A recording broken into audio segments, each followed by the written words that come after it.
Hey, ladies and gentlemen, are you ready? I feel good. Oh, yes. Oh, my love, I wanna make you move. Hey, hey, baby, all night long. My song is bad for you, baby, and everybody say with me. I gotta be the good baby. Oh, hey.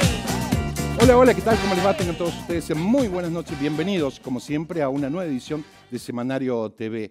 La agenda de invitados y temas que tenemos para hoy indica que vamos a estar hablando en el segundo bloque algo de economía con el presidente de la Fundación Mediterránea, el contador Manuel Tagle, y también vamos a estar hablando de ese certamen que hace ya 38 años que lo hacen, que es los 10 jóvenes sobresalientes de Córdoba. Algunos de los temas que vamos a estar tocando en el segundo bloque. Y ya en el primer bloque vamos a estar hablando de un tema político a nivel nacional que tiene que ver con esta filtración de los audios del ex titular de la Agencia Nacional de Discapacidad, que disparó innumerables cuestiones que tienen o rozan con la corrupción. Esto lo vamos a estar hablando ya mismo con un amigo de la casa, como es el periodista Edgardo Moreno, a quien ya saludo. Edgardo, ¿cómo te va? Hola, ¿cómo estás? Gracias por venir. No, gracias por la invitación. Varios temas para hablar. ¿Qué te sugiere esta filtración de los audios del ex titular de la Agencia de Discapacidad en plena campaña? Bueno, yo creo que tenemos que distinguir hechos y contexto, ¿no? En conjunto arman el escenario. ¿Qué tenemos como hechos? Una serie de audios filtrados que se desconoce el origen, se desconoce de dónde provienen, Sí. cómo llegaron a la luz pública, fueron difundidos a través de un canal de televisión, el canal de Cristóbal López.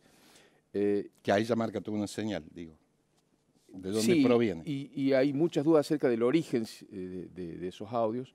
Tampoco se saben cuántos son, porque han ido saliendo de manera secuencial. Al principio salieron algunas grabaciones, después se han ido conociendo otras. Todos los días se van conociendo Sí.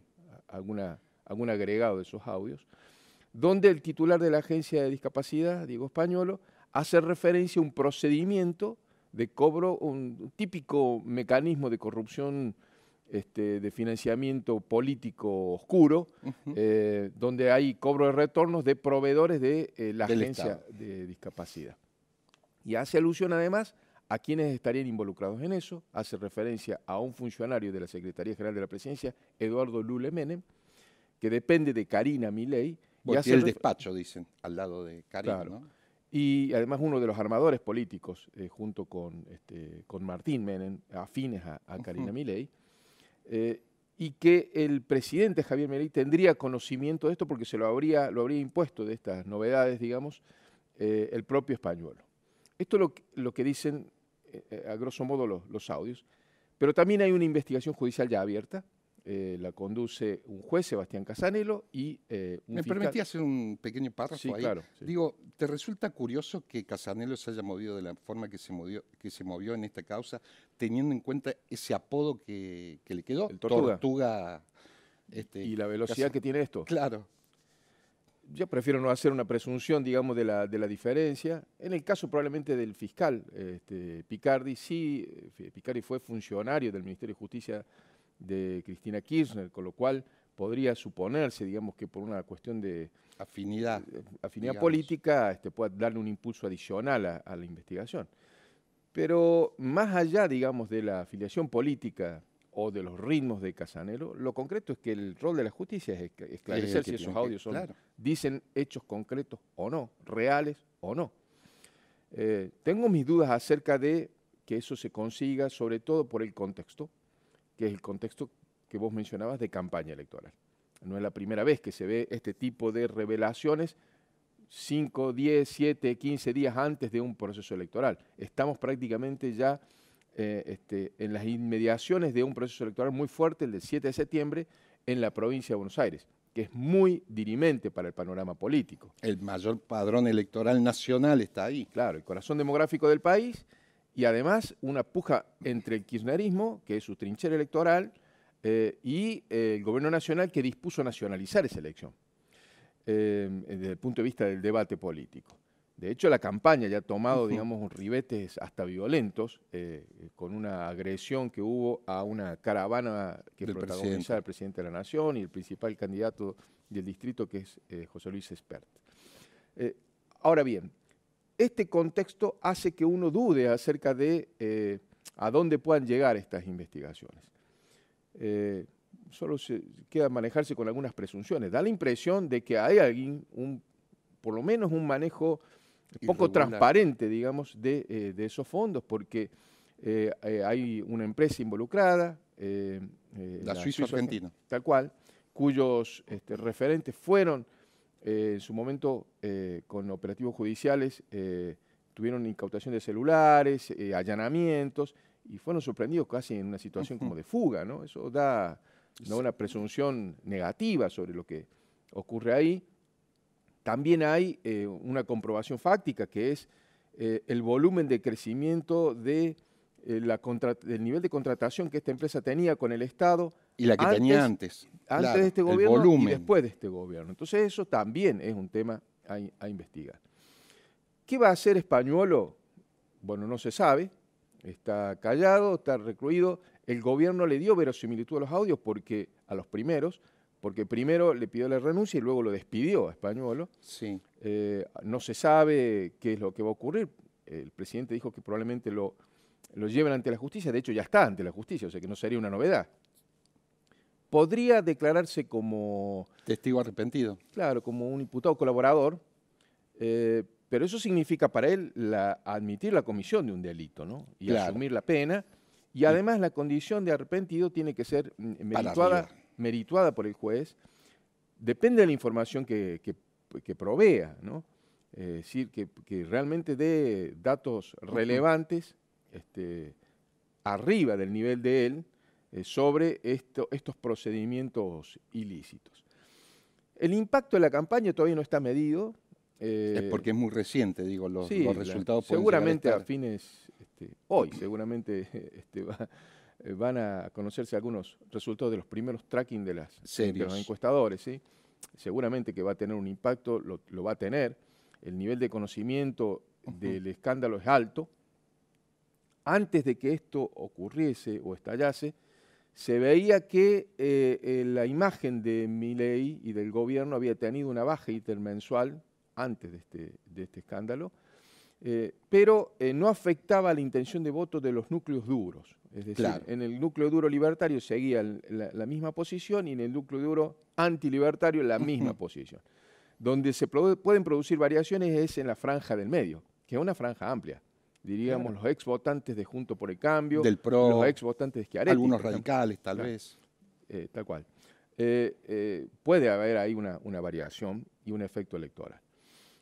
Pero bueno, es muy dinámico porque junto con los audios ha seguido el curso de la campaña electoral.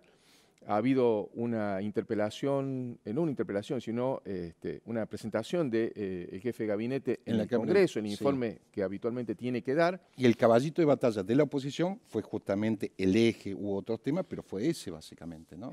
Franco estuvo defendiendo la gestión del gobierno, se ha transformado el jefe de gabinete prácticamente en la principal espada política que tiene el oficialismo en el medio de este conflicto. Y paralelamente se produjeron estos hechos virulentos en las campañas bonaerense y también en Corrientes, que tiene elección una semana antes que Buenos Aires, un domingo antes que Buenos Aires. Que no terminó aliada a la Libertad Avanza como si en el Chaco, pero ahora el gobernador del Chaco, Esdero, termina apoyando la lista de Valdés en Corrientes. Eso fue probablemente el primer cortocircuito de los armados entre el esquema de la Libertad Avanza y los gobernadores. Probablemente el primero y de mayor fricción fue justamente Corrientes, y por eso van enfrentados en esa elección. Pero ahí también hubo incidentes. Fue Karina Milei y Martín Menem y tuvieron que suspender la actividad de campaña por una agresión. El gobierno provincial se le adjudica al kirchnerismo a la agresión. Todavía está confuso. También está confuso qué fue lo que pasó en la provincia de Buenos Aires. Hay detenidos, hay 3 personas detenidas por o investigadas por esta agresión al presidente. Sí. Hay que ver, digamos, cómo termina. Qué nivel de organización tenía, quiénes eran los responsables. El gobierno considera que una agresión del kirchnerismo en el territorio bonaerense ¿le va a favorecer a ellos? Lo favorece porque es un poco la confirmación de una tendencia que es propia de ese electorado en el conurbano bonaerense.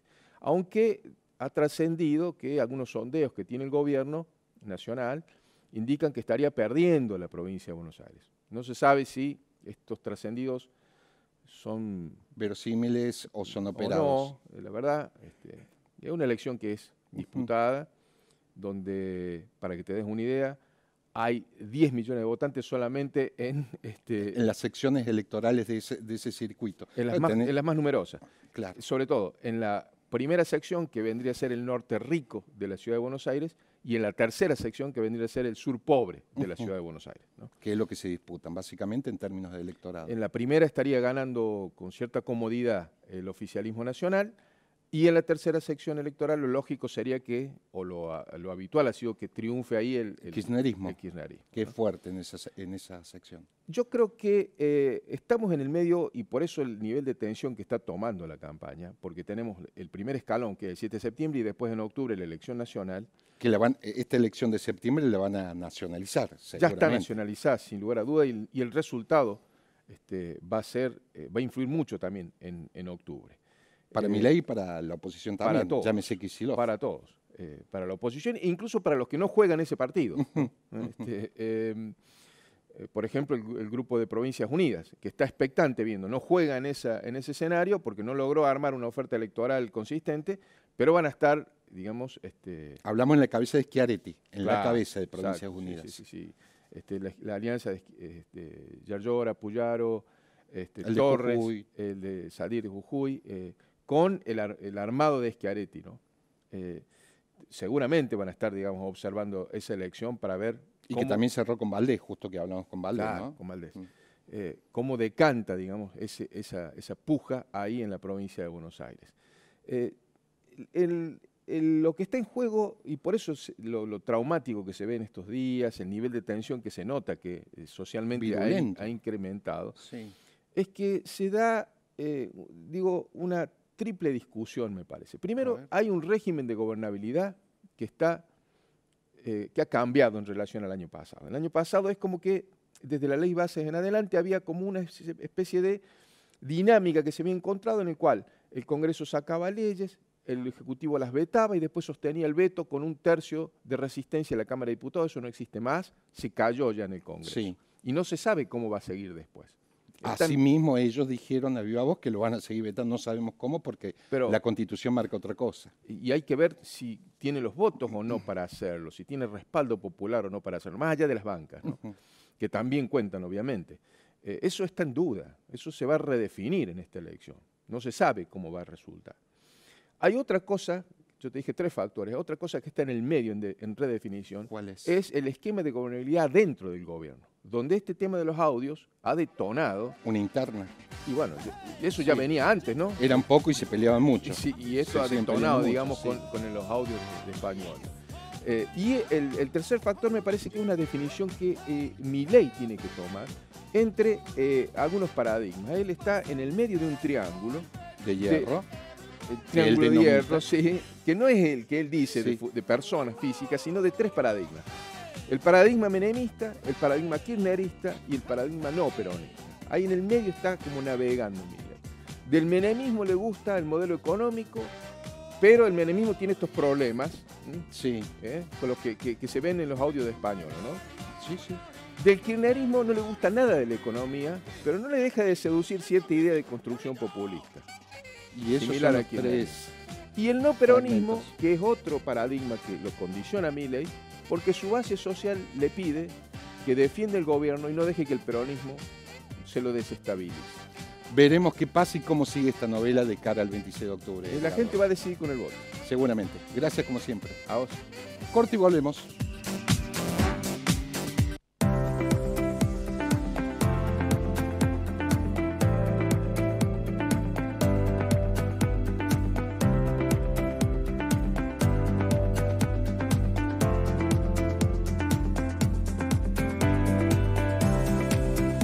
Con los cursos gratuitos de formación digital de Telecom, se encienden miles de oportunidades.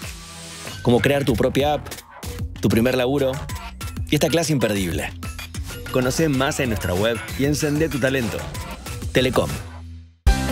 Villa Rivera-Indarte deja atrás las calles de tierra. La zona noroeste de la ciudad tiene ahora 205 nuevas cuadras de asfalto. nosotros tenemos un compromiso de seguir avanzando con las obras. Hacer cordón cuneta, hacer pavimento, hacer las cloacas, hacer el agua potable, y lo hacemos de esta manera. La obra forma parte del plan de pavimentación 800 cuadras que mejora la circulación y la conectividad en distintos puntos de la ciudad. Intendente Daniel Pacerini, Córdoba Capital. Ayúdanos a cuidar a tus hijos.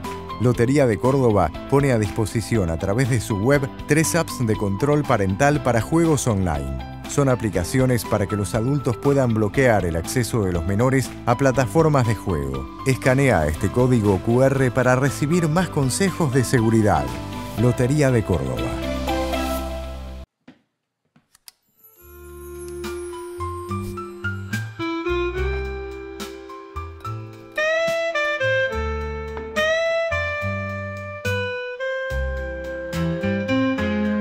Poné el toque Manfrey a tus comidas. Manfrey.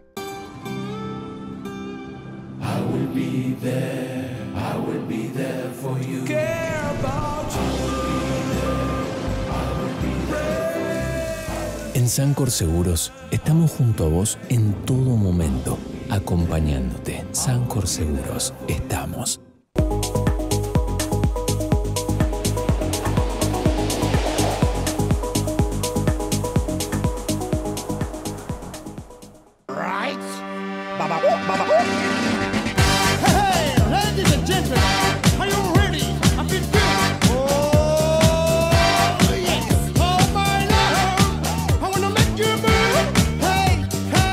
Muy bien, lo decíamos al inicio, vamos a estar hablando con el presidente de la Bolsa de Comercio de Córdoba, que cumple 125 años en la provincia de Córdoba, y también del evento, de la edición número 38 de Jóvenes Sobresalientes de Córdoba. Eso y temas de la coyuntura económica, vamos a estar hablando con su actual presidente, el contador Manuel Tagle. Manuel, ¿cómo le va, contador? ¿Qué dices? Gracias por estar. ¿Cómo te va? Un gusto estar con ustedes. Hagamos en principio un pequeño balance de estos 125 años de la Bolsa de Comercio, que no es poca cosa, ¿no? No, no es poca cosa, y sobre todo lo más valioso es que es una institución que fue creada por un grupo de empresarios pioneros importantes de Córdoba.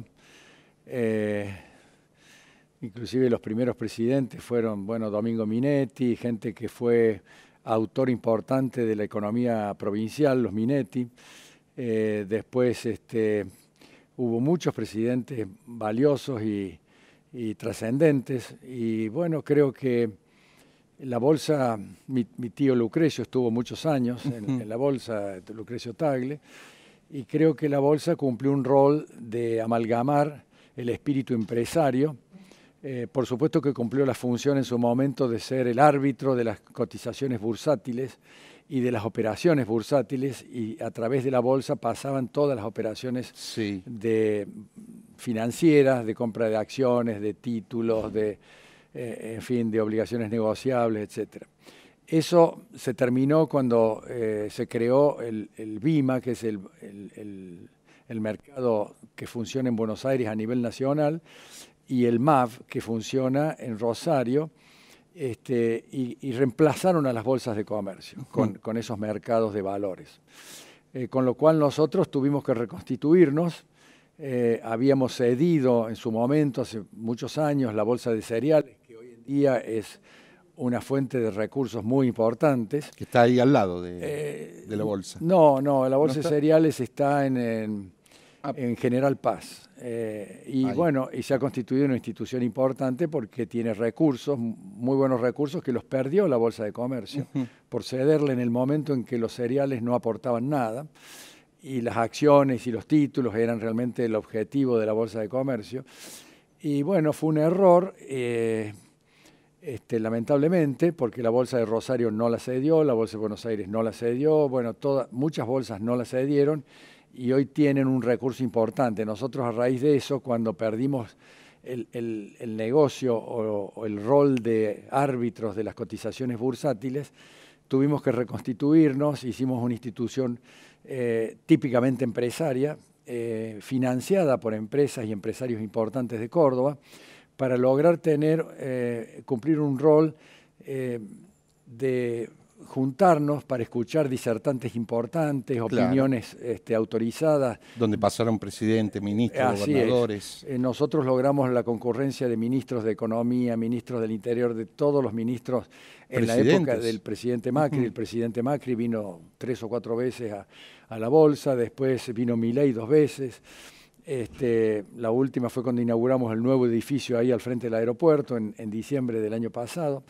Y eso le da un rol interesante a la Bolsa porque les ofrece a los empresarios estar en contacto con los actores que toman las grandes decisiones Sí. en el país.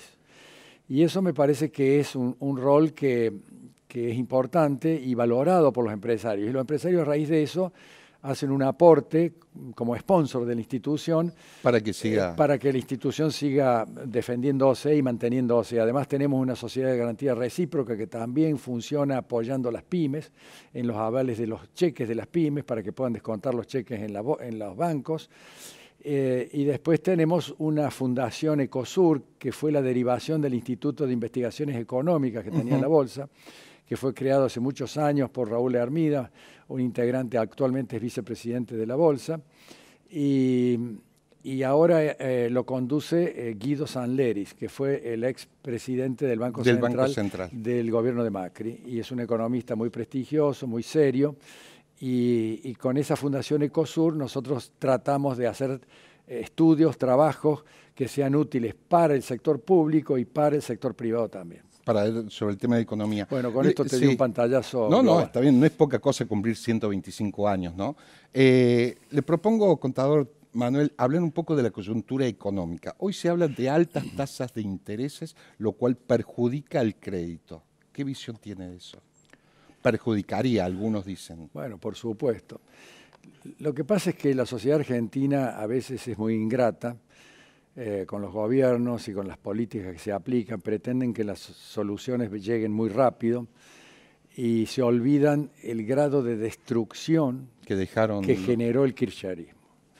El kirchnerismo realmente tomó el país como un botín para hacerse de recursos. 16 años estamos hablando, 16 ¿no? años. 3 de Néstor. Vamos a dejar 8. de lado la posible o comprobada corrupción que hubo, porque bueno, eso es un aspecto muy criticable y que realmente afecta al país, pero sobre todo lo que fue peor en el kirchnerismo fue la orientación económica desacertada.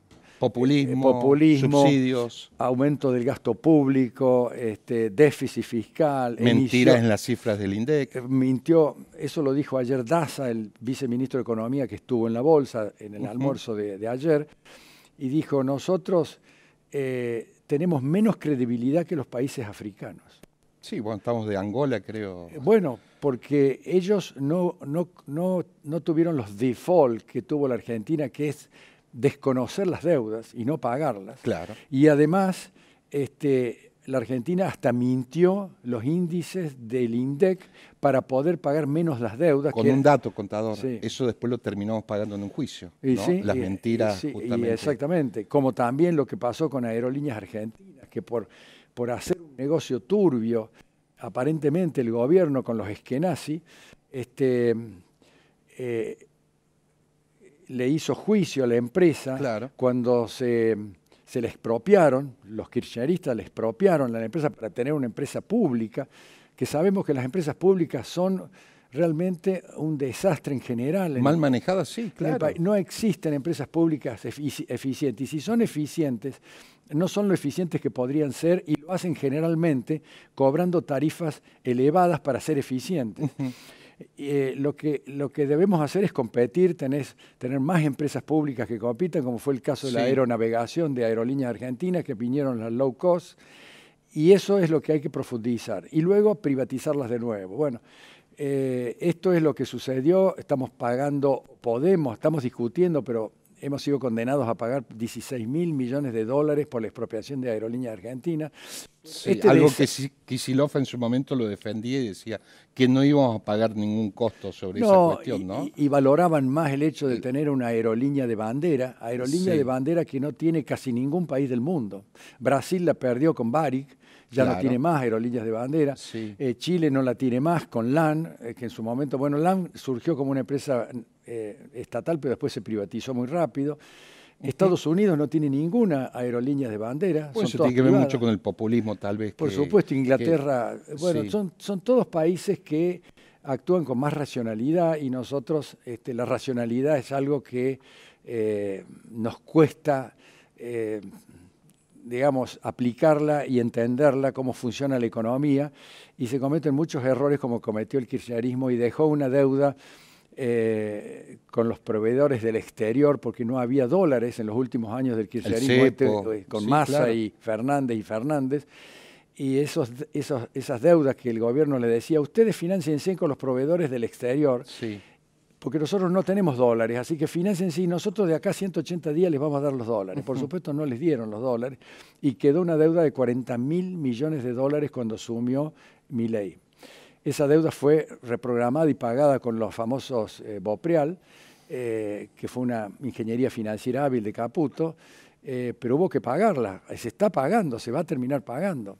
Y después reservas negativas por 11.500 millones de dólares. Sí, eso quiere decir cero en el Banco Central, Cero. negativo. No había con qué pagar deudas. Hoy en Sí. día no hay con qué pagar las deudas ni nada porque no hay reservas suficientes. Se están reconstituyendo, pero se han pagado deudas con lo que se reconstituyeron las reservas, pero nadie nos presta tampoco.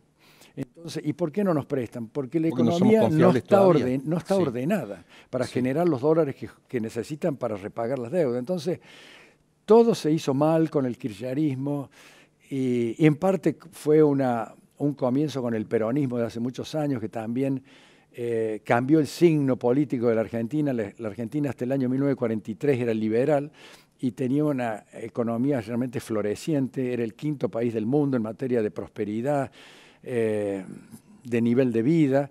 Y bueno, cuando se expropió en el año 46, se nacionalizó el Banco Central, Sí.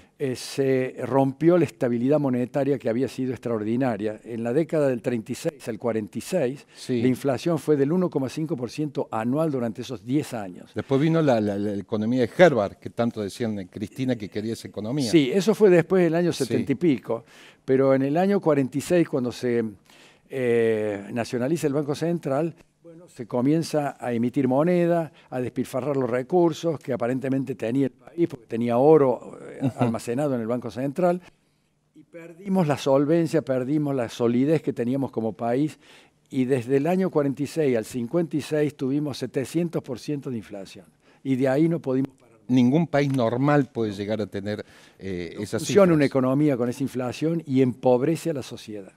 Y esto es lo peor que nos ha pasado, la pobreza que llegamos a tener de un 50 y pico % de gente argentina pobre. Esto es inadmisible. Sí, el riesgo país juega mucho, sobre todo para los inversores de afuera, entre otras cosas para pasarlo limpio, un poco más complejo.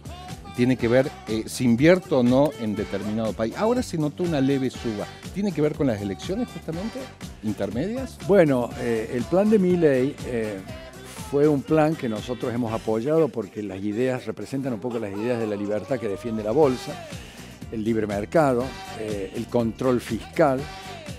Todo lo que hizo Milei, bueno, fue razonable, logró bajar la inflación. Que Riego País también, ¿no? Sí, también estaba en casi Claro. 2.000 puntos y bajó a 700 y pico. 600 ahora, llegó en un pico. Sí, ahora subió a 820. ¿Por qué? Porque bueno, ahora el plan de Milei, que estaba siendo consistente y está todavía consistente, fue bombardeado por la mala política. No, por los legisladores que tiene el país, Sí. que hacen demagogia con sus cargos, resolviendo problemas que la economía aún no los puede resolver de manera solvente porque no hay recursos. Y por eso necesita y ahora ahí se mayor aprobaron leyes, participación. muy Sí. razonables las leyes, todo el mundo quiere Sí. que los jubilados mejoren la situación, pero no hay recursos. El Claro, el kirchnerismo tema es que introdujo 3,5 millones de jubilados sin aporte. Sin aporte. Entonces la caja está Explotada. desfinanciada. Gracias, contador, como siempre, y hasta la próxima lo vamos a seguir hablando. Gracias, muy bien. Hasta la semana que viene, gracias. Yeah, yeah. Yes, you know what? I'll just tell you this. You're clapping dance when the man go to get it. Baba, baba, baba. Pam, pam. Hey!